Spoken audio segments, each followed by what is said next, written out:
Hi YouTube, welcome back to my channel. Long time no see. I've been sort of itching to show you what I got from the Chanel holiday collection a couple of weeks ago now, but a variety of excuses have arisen, mainly work and business of course, but also terrible weather, a lot of rain when I've been free to film. And it's just been so gloomy that I haven't felt the light conditions were good enough to film to show the products remotely accurately. Now, I have managed to find my old ring light, which I haven't used for ages, and that's what I'm using today. So this is almost entirely artificial light, although it's the middle of the day, but it is so gloomy outside. But I think this is good enough to look at these goodies. So you can see straight away that, of course, I bought all three of the Chanel nail releases. Can we point out for collectors, the CC's in gold on the lid as part of this collection, usually in white, of course. So that's a bit different. One of them is called Supermoon, that means, I guess. And it's a Chanel red. So really not a must if you're not a collector. And even if you are a collector, honestly, I mean, Chanel does reds brilliantly, but so many of them. I wondered, why I was going to spend another £25 on yet another Chanel red. But of course, I wanted to keep up the collection. And when I actually kind of compare, I've done this before, I haven't done it with this one, I will do it if anyone wants me to, with the literally dozens and dozens of reds that I've got, there is something always subtly different about each of them. So of course I caved and got it. You can see it's a slightly bricky orange red, I would say. I've got one coat applied probably 3 or 4 days ago now, so you can see the tip wear happening, but that gives you focus. Yeah, that gives you a good idea of the colour. That's only one coat, so not bad really.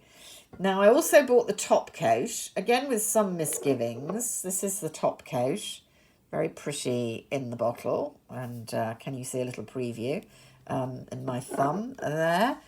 This is called, it's actually on the front unusually. So it's Etoile Star 347. Let's pause there for a minute. The number's interesting. 347, they're in the 900s now, and normally they kind of number chronologically. So the one we just looked at, Supermoon, is 963, which is, kind of where they're up to in the numbers. Interestingly, they've gone back to a 347. Now, I did look it up, and of course I've forgotten because I didn't make a note of where that kind of appeared in the run. And I think that's going back to the kind of mid-noughties, the first decade of this century, interestingly enough, although there wasn't an equivalent top coat at that time. So those who collect like me but do their research more diligently, if anyone knows the answer why that's got such an anomalous number for this release, I'd be interested to hear. I can't see that they released a top coat called Etoile at that time, but maybe they did. It's just kind of not on the lists that I've got. Anyway, my issue with the top coats is often they're a glitter, and whilst they look quite pretty on the nail, they're the devil's own job to scrub off, and I'm not really very keen. This one is not a glitter, it is a real shimmer. So there we have one coat of the red, the Supermoon, with a coat of the shimmer on top.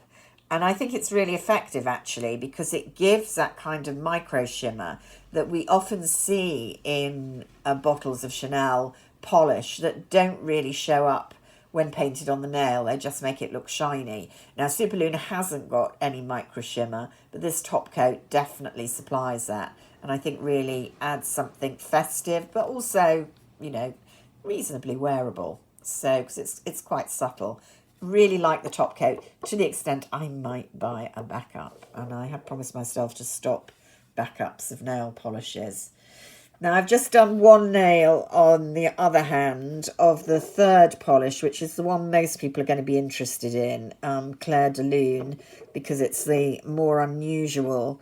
It's a greenish, olivish, bronzish duochrome. Very, very pretty in the bottle.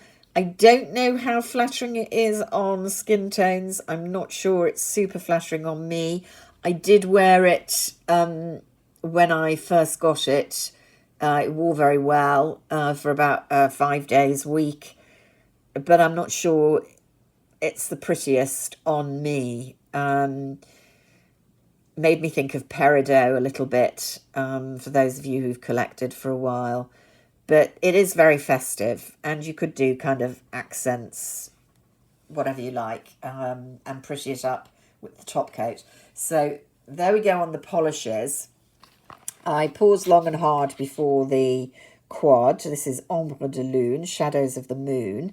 That's the theme of this whole collection. You see my ring light there. I kept the package because the packaging is quite subtle. It's the bottle of number 5, iconic, in the shadow of a very pretty moon. So that was a very pretty packaging. These get more and more expensive, of course. Comes in the pouch as usual. Gold CC. Haven't worn this at all yet because I haven't photographed it even for Instagram. Wait a minute, let's... Yeah, it's a bit awkward. Let's put that there to deal with the flashback so that you can see how pretty is this. In the end, this is why I couldn't resist. Although I think most of the colours are nothing we haven't seen before and we haven't got in our collections. I just think the engravings are so pretty, particularly this metallic gold with the little Chanel bottle in it. I think the metallic gold is unusual, actually, and very party-ish. And then there's an almost matte mid brown, which actually I think is much more wearable than most of the darker browns we get. A kind of bronze and a lustery taupe. I think it's such a pretty palette. Now I'm going to go in super carefully because we do wipe off. Look at that.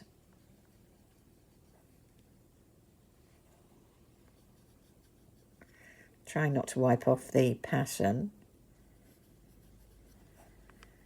So there you've got... It's a very party palette, you can't argue with that. This is very wearable. The other 3 are perhaps a bit much to wear all together. That's swatching very well on the hand, given those were tiny swatches from very light pressure. Very wearable, really, for a party look, I think. This gold is pretty stunning. I think I might use it as a kind of liner round the lid rather than full on. It's very pigmented, kind of foil. It'd be interesting to see how much fallout there is. So I want to take some lovely photos of the engraving on that palette before I try it on the lids. But I'm not regretting that I got that palette, even though it's a bit of an indulgence. Now, another indulgence was one of the giant illuminators. Doesn't even fit in camera. It's so big. Sorry, my backdrop is just falling slightly. Not that that matters incredibly. So this is the Eclat Lunaire. There are 2 colours. There's a pure gold, I would call, which I thought was going to be far too much for me. And this is the rose gold limited edition, same pretty design on the packaging, but they're now going in for these kind of giant palettes. We had it with the bronzer in the summer. It weighs a ton, so I mean, it's not even brilliant for taking away with you on holiday, or certainly not putting in your handbag for going out for the evening for a party, because it just weighs a ton. The upside is, of course, you get a very large mirror with it, so you could actually practically do your makeup in that mirror. It's such generous size.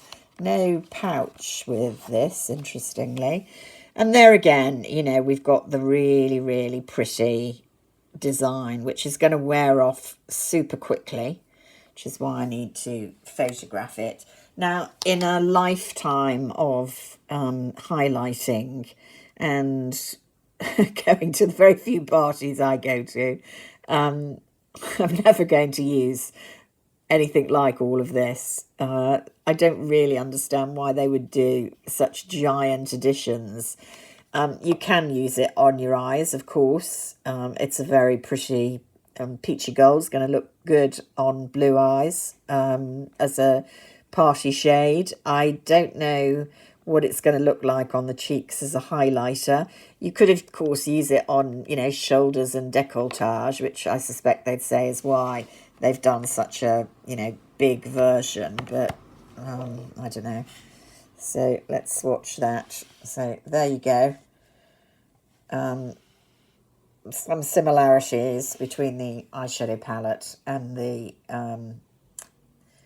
Lumiere, the lightning palette. I would call it a highlighter. Yeah, it's a real indulgence, isn't it? And of course they're selling it to us because of the beautiful packaging and the beautiful engraving that we all want to possess. Although if we're going to use it, that's going to rub off really, really quickly. But it's a beautiful treat. Would make a nice present for somebody. Some lucky person, and yeah, overall I'm quite glad that I got it. So I do think it's a very nice collection. There's also a couple of lipsticks. I think they're new. They're red, of course. I've got plenty of red lipsticks. But yeah, I think there's something for everyone. And it's definitely, what I like about it is it's definitely a party feel. And that hasn't always been the case with their holiday collections. You know you're getting to party with this one. So those were my picks. I hopefully will get to use them a little bit this year. And if you want me to talk more about the nail polishes and any comparisons, let me know. I don't really have that many Chanel eye palettes to do many comparisons there, but I'm sure there are some to be done. And there are lots of makeup tutorials already out there on the internet with this collection. So I hope you're having a super weekend and that you will have a great week, and I will speak to you again soon. Bye for now.